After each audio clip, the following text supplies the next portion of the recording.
from Indian Community School, Kuwait. Welcome to the briefing video on history. As you know that children, our history, there are 3 textbooks, themes in Indian history, part 1, part 2 and part 3. All 3 textbooks are having 25 marks each. Moving into the question paper pattern, as you know that there are 5 sections. Section A, multiple choice question. There are total 21 questions will be there. Each questions will be carrying 1 mark. Section B, short answer question, and there will be 6 questions. Each will be carrying 3 marks each. Section C, long answer question, and it will be having 3 long answer question. Each will be carrying 8 marks. Section D, source based question, and there will be 3 major source based question carrying 4 marks each. The last is section E, the map based question. It will be containing for 5 marks.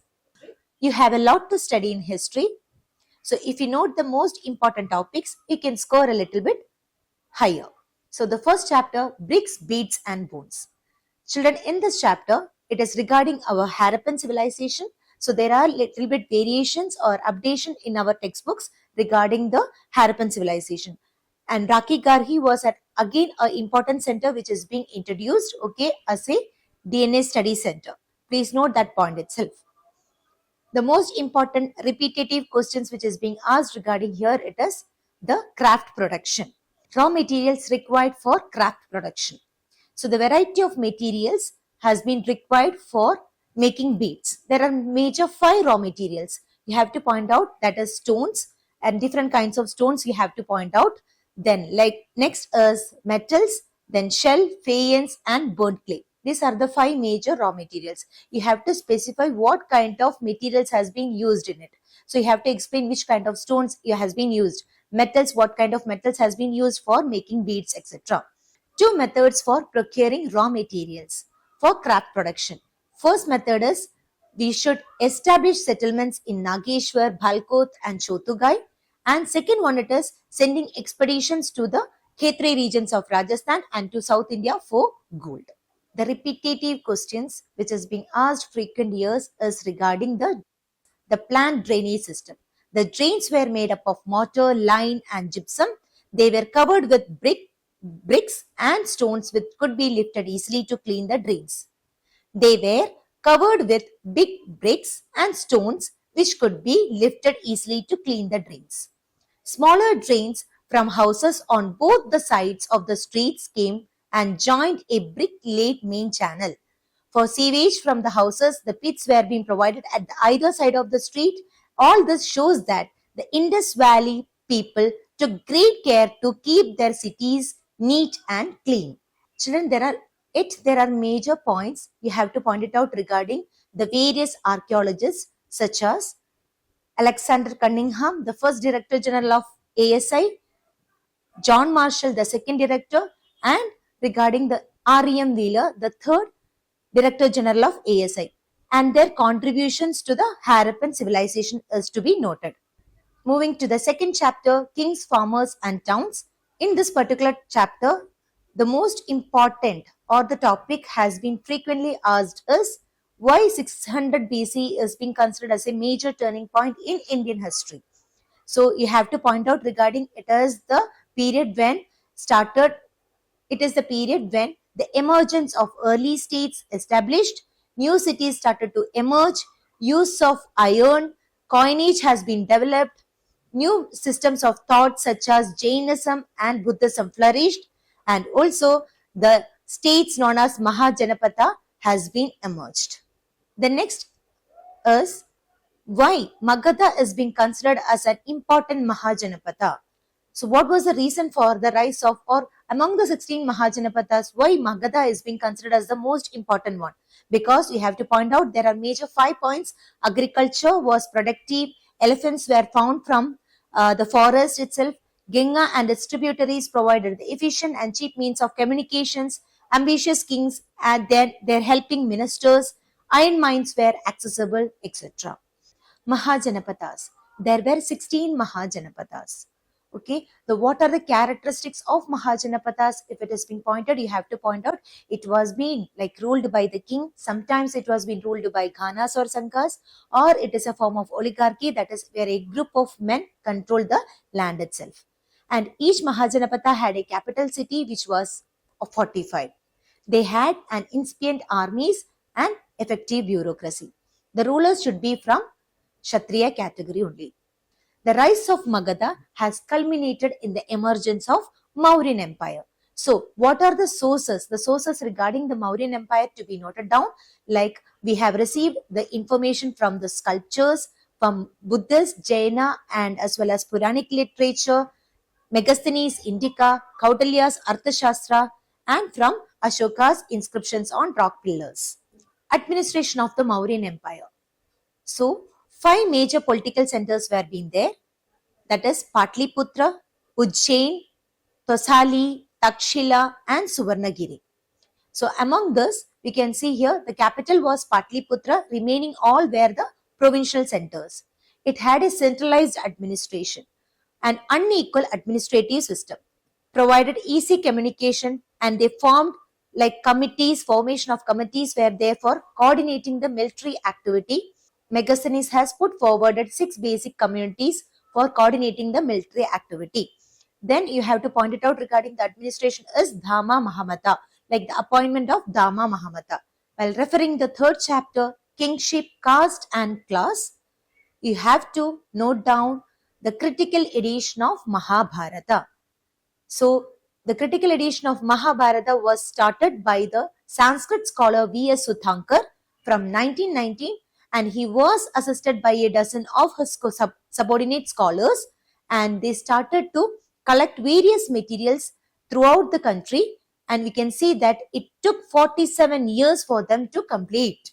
2 things came to be apparent while analyzing the text. So we can say that there had been common elements in the Sanskrit version of the story, and the second is enormous regional variations were being found. Strategies to enforce the Varna system. The Brahmanas developed 3 strategies to enforce the Varna system. The firstly, Brahmanas asserted the Varna order was a divine origin. Second, they advised their kings to ensure that the Varna system should be followed within their kingdoms itself. And the third, it is that they persuade the people that their status is being determined by the birth. Access to property in ancient India was devised not only by the gender but also by Varna. This will be asked, you have to point out the social positions were often shaped by their access to economic resources. First one, issues of ownership figure in Dharma Sutras and Dharma Shastras. According to the Manusmriti, the paternal estate was to be divided equally among the sons after the death of their parents, with a special share to be forgiven for the eldest. Women could not claim a share of these resources. Women were allowed to retain their gifts on the occasion of their marriage as Sridhana. Husband had no claim over the Sridhana. The Manusmriti warned women against hoarding the family property without the husband's permission. Upper class women may have the access to resources, such as Prabhavati Gupta. Thinkers, beliefs, and buildings.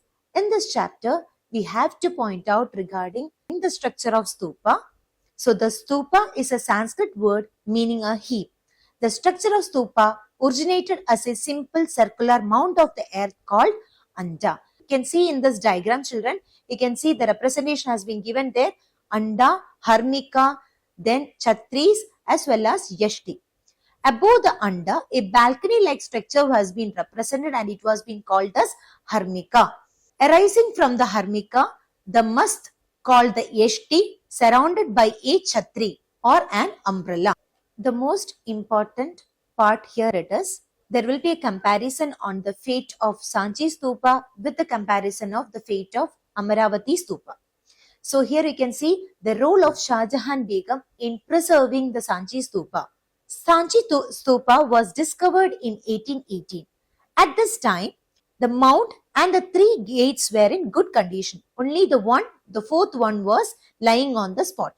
So in 19th century, the Europeans, again the French, the English were interested in taking away the eastern gateway to the gateway of the stupa to the Paris and London Museum. Shah Jahan Begum of Bhopal took a wise decision to make a plaster cast copies to please the Europeans.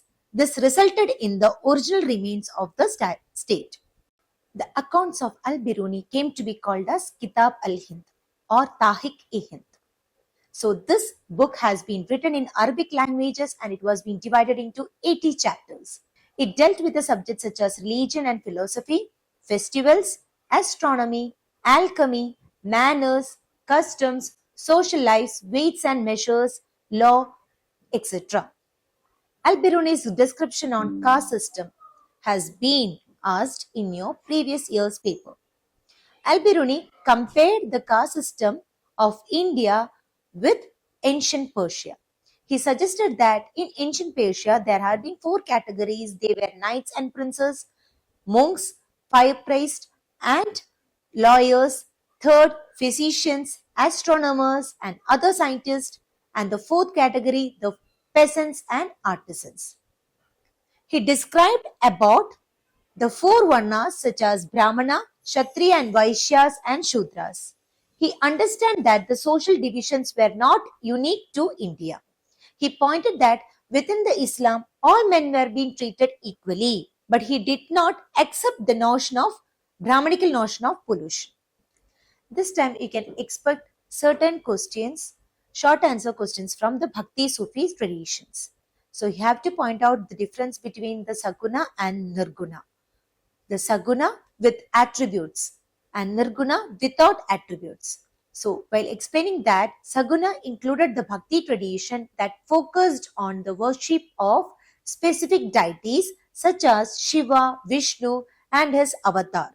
Examples for Saguna are Alvas and Nainas. Nirguna Bhakti, on the other hand, was a worship on an abstract form of God. Pointing to the next, the role of Bhasavana in Veerashaiva tradition. So Bhasavana has started the Veerashaiva movement in Karnataka in 12th century. The principles of Lingaites or Veerashaivas are: they worshipped Shiva in his manifestation as a Linga. They usually wore a small Linga in a silver case over their left shoulder. They did not believe in rebirth. They believed that they would be united with Shiva after death. They did not practice funeral rites like cremation. They ceremonially buried their dead bodies. Moving to the most important chapter, Vijayanagara Empire, there are certain questions can be asked regarding the features of the temples, the fortification, and the rule of Krishnadevaraya. So the main features of the temples in Vijayanagara Empire, it is having a huge structure of the temple. Architects were influenced by the Indo-Islamic architectural style. Gopurams and mandapas. Temples were the symbol of king, power and resources. Building of story above the Garbhagriha and Vimana. Architecture was Dravida style, but it had its own distinct features. Temples have a Kalyana Mandapam used for music, dance, drama, etc. Regarding the fortification of the city of Vijayanagara, the city was enclosed by the great fortress wall. Abdul Razak was greatly impressed by the fortification and has mentioned about the 7 lines of fortification. You have to explain like between the lines what are the important features in the Vijayanagara. Now, the contribution of Krishnadevaraya, the greatest king of Vijayanagara. His period is being characterized by the expansion and consolidation of the empire. After a series of battles, Vijayanagara Empire emerged as his strongest military power. Efficient administration under his way, productive agriculture, flourished inland and coastal overseas trade. He was a great builder. He was a scholar of Telugu and patron of Telugu, Kannada and Tamil poets. He was a man of justice. Ain-i-Akbari was written by Abul Fazl and it was a part of the project of writing of history under the orders of Akbar. That is why it was also known as Akbarnama. The book gives a detailed information about the various facts during the Mughal period. It was a comprehensive analysis of the court, administration and army. It depicts the literary, culture and religious traditions of the people. It gives a physical layout of the provinces of Akbar's empire. It enumerates the source of revenue. It tells us about the various customs and practices of Mughal period. Next, the land revenue was an important for the Mughal fiscal system. So, in pointing about this, as the land revenue was the economic mainstay of the Mughal empire, there was a suitable administrative apparatus to ensure the control over agriculture production and to fix and collect the revenue in the empire. There was Diwan, who was responsible for the supervision of the physical system of the empire. Information about the agricultural lands and their production was collected before fixing the amount of taxes on people. From the chapter Colonialism and Countryside, the fifth report became the basis of Indians' debate in England. The fifth report was a significant report. It continued shaping our conception over a century and a half about the nature and the consequences of East India Company's rule in Bengal. It served as the basis for Indians' parliamentary debates on the nature of company's rule in India. The evidence contained in the fifth report to be considered be a great importance, but as an official report, it should be read and analyzed very carefully. The major shortcomings of this report include it exaggerated the collapse of traditional Semindari power and the rate at which the Semindar were losing their lands. Semindars were not always displaced given the indigenous method they used to retain their lands. Next, again the important one it is permanent settlement in Bengal. The Semindars regularly failed to pay the land revenue. So examining the causes of it, the permanent settlement had come into the operation in 1793. Under this system, the Semindars collected revenue from the peasants and hand over to the East India Company. The causes of this failure were the initial demands were very high. This was because it was felt that the demand was fixed for all the time to come and the company would never be able to claim a share of the increased income from the land when prices rose and cultivation expanded. So they had incorporated a sunset law. If payment did not come in by the sunset of the specified date, the Semindaris were liable to be auctioned. From the chapter Rebels and the Raj, the most often asked question is rumors and prophecies played an important role in the revolt of 1857. So there are many rumors, children, but as per now, I am just pointing only the main three rumors. So there spread a rumor that the British had mixed the bone dust of the cows and pigs into the flour which sold in the market. There spread a rumor that the British had mixed the bone dust of the cows and the pigs into the flour which was sold in the market. A prophecy was made that on the centenary of the Battle of Plassey on 23rd June 1857, the British rule would come to an end. The proclamation expressed the widespread fear that the British were bent on destroying the caste and religion of Hindus and Muslims and converting them into Christians. We will discuss about what the rebels actually wanted. To what extent did the vision of different social groups differ? So the rebels wanted to root out the British authority from India and restore the pre-British world. Interests of all classes of Indian society were hurt. It led to general resentment against the British among them. The rulers and the Jagirdars wanted to reoccupy their respective kingdoms and Jagirs. Indian merchants wanted concessions in trade. They did not like the interference in their accounts and the transactions. Again, frequently asked the most important part, it is the visual representation of revolt of 1857. How like these representation has been giving us the information. So the British artist presents the Britishers as the heroes, as the saviors. The relief of Lucknow, painted by Thomas Jones, is a remarkable in this regard. In Memoriam was a famous painting by Joseph Noel. He expressed the helplessness of English ladies and children. Miss Wheeler has been depicted as an example of a defending heroic lady. The heroic image of Lakshmi Bai inspired the Indians to struggle. Cruel images of the British were the symbol of revenge. Brutal images of Indian soldiers were the symbols of strangeness against the British. Indian artists persuaded nationalism and patriotism in Indians. The second last chapter, Mahatma Gandhi and the nationalist movement. There are n number of major topics which we have to cover. Quit India movement, Revolt Act, Salt Satyagraha, the role of Gandhiji. We'll discuss about Mahatma Gandhi perceived by the peasants. Mahatma Gandhi, known variously as Gandhi Baba, Gandhi Maharaj, or simply as Mahatma, Gandhiji appeared to the Indian peasant as a savior who could rescue them from high tax and oppressive officials and restore dignity and autonomy to their lives. The following points point out the importance as a source of history with reference to Indian freedom movement. Many contemporary newspapers were published by those who were involved in the freedom struggle. For example, National Herald was issued by Motilal Nehru, further Mr. Jinnah issued Dawn. These newspapers were the mouthpieces and represented important voices of the movement. Hence, they became an important source of information regarding the freedom movement. Second, newspapers do daily reporting, hence their reporting is more detailed than perhaps any other resource.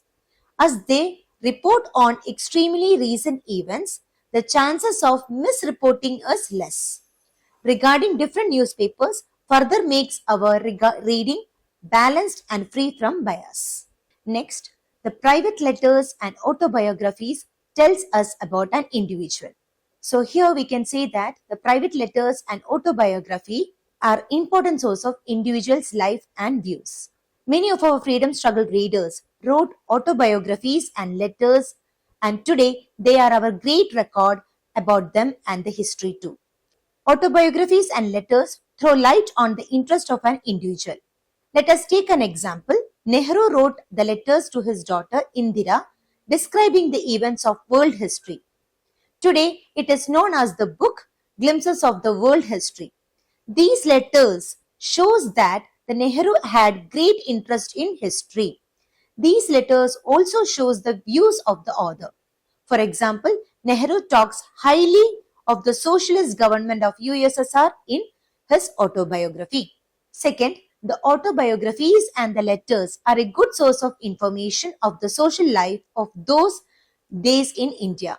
Dr. Rajendra Prasad has given vivid description of the village life that he saw as a child in his village.